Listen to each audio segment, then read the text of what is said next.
Good morning বন্ধুরা। আজ 9 December. আজ আমাদের শ্রীলঙ্কা ট্যুরের লাস্ট দিন। সকালবেলা ঘুম থেকে উঠেই যখন বারান্দায় এলাম তখন ঠিক এই দৃশ্যটাই দেখলাম। এরকম দৃশ্য দেখলে কার না মন ভালো হয়ে যায় বলুন। সকালে ঘুম থেকে উঠলাম, ঠিক বাইরেই ভারত মহাসাগরের ঢেউয়ের আওয়াজ। এরপর আমরা ফ্রেশ হয়ে নিয়ে একটু বেরিয়ে পড়লাম সমুদ্রের ধারে সময় কাটাবার জন্য। চলুন এবার সমুদ্রের ধারে যাওয়া যাক। সমুদ্রের ধারে যাওয়ার আগে আমাদের কালকে রাত্রে যখন ভিডিও করেছিলাম তখন পুরোপুরি ভালো করে বোঝা যায়নি। সামনে একটা ছোট ক্যানেল মতো করা আছে, সুইমিং পুল মানে হোটেল প্রিমিসেস থেকে বেরিয়ে একটা ছোট ক্যানেল মতো করা আছে। সেই ক্যানেলটা টপকে আমাদের যেতে হবে প্রাইভেট বিচে। এখানে কেউ যদি একদিন হাতে সময় নিয়ে আসে তার সারাদিন যে কিভাবে সমুদ্রের ধারে কেটে যাবে কেউ কল্পনাও করতে পারবে না। একবার দেখে নিন পুরো বিচ রিসর্টটাকে। খুব সুন্দর বিচ রিসর্ট। নেক্সট বার যদি আসি তখন তো অবশ্যই এখানেই থাকবো। এটা ছাড়া অন্য কোনো জায়গায় থাকার কথা ভাবাই যায় না।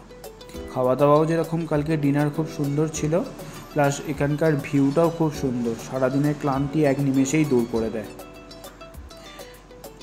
চলুন বিচে আমরা খানিকক্ষণ সময় কাটাই আর আপনাদেরকেও দেখাই বিচের ঠিক ভিউটা কীরকম দেখতে লাগছিল। সকালবেলা সবে সূর্য উঠেছে, নারকেল গাছের মাথা দিয়ে সূর্যের আলো এসে পড়েছে আর তার সাথে এই ভিউ।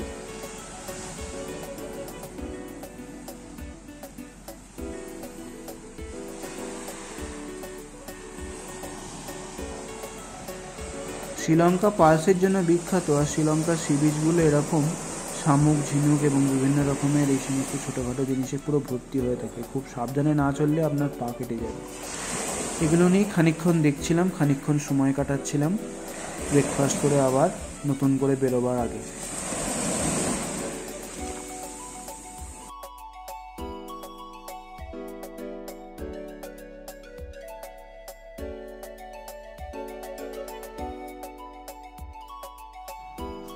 এরপর খানিকক্ষণ সমুদ্রের ধারে সময় কাটিয়ে আমরা সোজা চলে এলাম ব্রেকফাস্ট টেবিলে।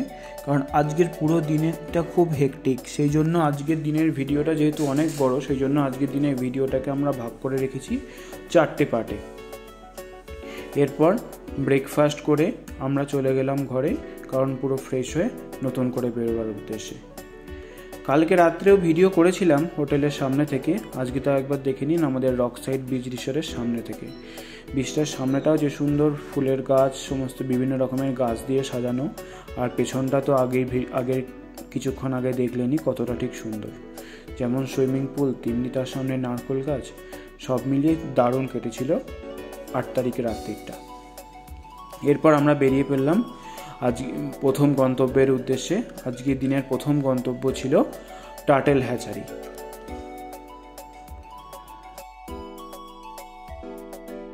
এই টার্টেল হ্যাচারি যাওয়ার আগে আমাদের রাস্তার মধ্যেই পড়েছিল ওনাটুনা বিচ।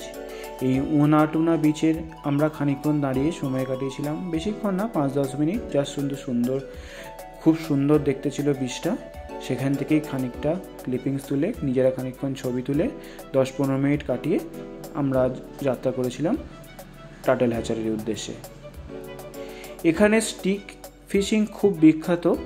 সেখানে স্টিক ফিশিংয়ের জায়গায় আমরা প্রপারলি না যেতে পারলেও এখানে দেখুন কীরকমভাবে পাথরের উপর দাঁড়িয়ে এখানে নর্মাল আমরা যেরকম পুকুরে মাছ ধরি সেরকমভাবেই এরকম একইভাবে ছিপ দিয়ে এরা মাছ ধরছে মহাসমুদ্র থেকে।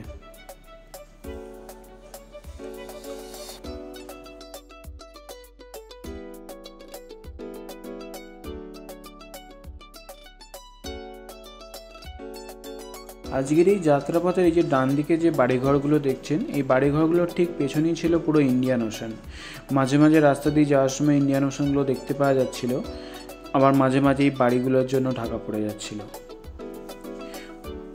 চলুন ফাইনালি আমরা এসে পৌঁছালাম সি লাইফ টার্টেল হ্যাচারিতে। চলুন এবার দেখা যাক টার্টেল হ্যাচারিতে।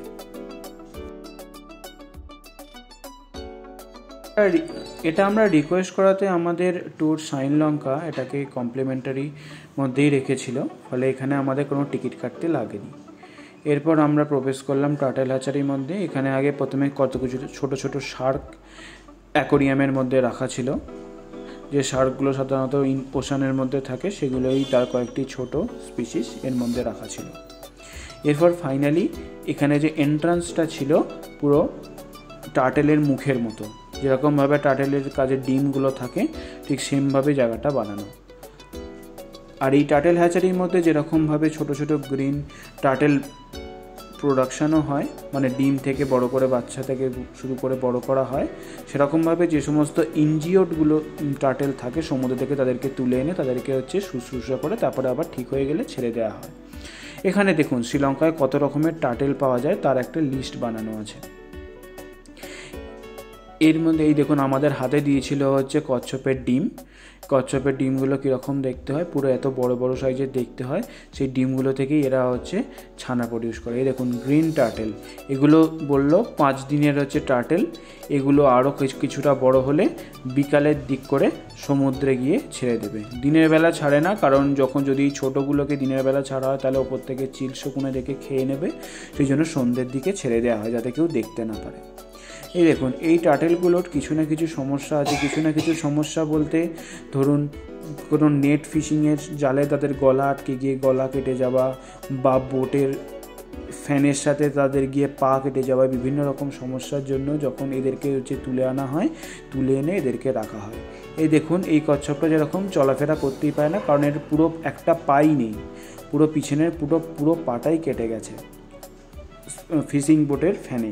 সেই জন্য এদেরকে জাস্ট এইভাবে রেখে দেওয়া হয়েছে। এ শুধু নিঃশ্বাস নেয় আর বেঁচে থাকে। এটা এই টার্টেলটা দেখতে যথেষ্ট বড় হলেও কোনো কিছু মুভি করতে পারে না। সিমিলারলি এখানে আরও দুটো টার্টেল দেখতে পাচ্ছেন।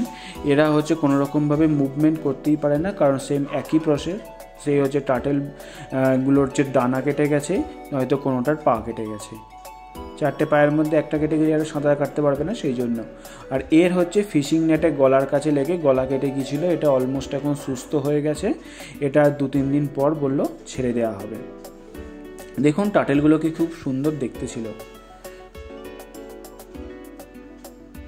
এই টার্টেলটা খুব শান্ত ছিল। এই টার্টেলটাকে সবাই গায়ে হাত দিচ্ছিল আর খালি ভেসে বেড়াচ্ছিল, কারণ এর পেছনের পাটা ইনজিওর্ড ছিল।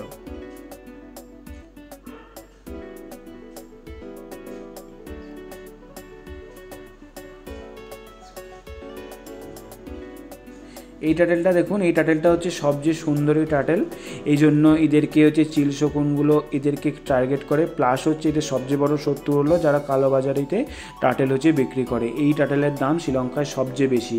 এই টার্টেলগুলোকে ধরে এর মাংস খাওয়া হয় বা বিভিন্ন জায়গায় বিক্রি করে দেয়। সেই জন্য এর শ্রীলঙ্কায় টার্টেলকে খুব সুন্দর করে সংরক্ষণ করা হয়।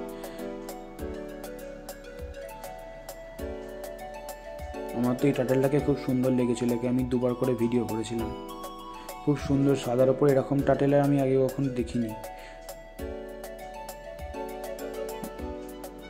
এরপর আমাদের হাটে দিয়েছিল 5 দিনের যে প্রথমেই দেখিয়েছিলাম গ্রিন টার্টেল, এগুলো আমাদের হাতে দিয়েছিল। খানিকক্ষণ হাতে রাখার পর ছটফট করছিল যখন, তখন আস্তে করে আবার গিয়ে আমি তাদেরকে জলের মধ্যে ছেড়ে দিয়েছিলাম। দেখুন ছেড়ে দেওয়ার পর কিরম লাফাচ্ছে। শুভশ্রীও প্রথমে নিতে ভয় পাচ্ছিল, কিন্তু তারপর শুভশ্রীও সাহস করে নিয়েছিল। টার্টেলটা ওর হাতেও ভালোই ছিল। তারপর জলে ছেড়ে দেওয়ার পর দেখুন কি সুন্দর তাদের দলের সাথে গিয়ে মিশে যায়। এইভাবে খানিকক্ষণ ঘোরার পর আমরা একটা এলাম ফিশ অ্যাকোরিয়ামে। এটা নর্মাল ফিশ অ্যাকোরিয়াম না, এখানে কিছু ফিশ রাখা আছে যেগুলো অত্যন্ত পয়জনাস ফিশ। এই ফিশগুলো একবার যদি গায়ে টাচ হয়ে যায় সঙ্গে সঙ্গে মানুষ মারা পর্যন্ত যায়। Fish and sand sharks, and this one biggest morena. What is this black one? Morena. Some Japan, Chinese, Spanish people mostly to the morena. They eat the sushi. They people come and looking after speaking one word, yum yum. 1 million eyes and legs on the bottom side. Yes, and some people cut to their body parts and maybe now grow. Maybe 8 hours ago regenerate to their body parts. You are watching to the venom. Oh, venom. Same. আমরা turtle hatchery থেকে বেরিয়ে চলে এসেছিলাম মাদু river সাফারিতে। মাদু river safari নিয়ে video নিয়ে আসছি পরের পর্বে। আপাতত বিদায়। ভিডিওটি কেমন লাগলো জানাবেন, ভালো লেগে থাকলে একটা লাইক করে দেবেন। Thank you.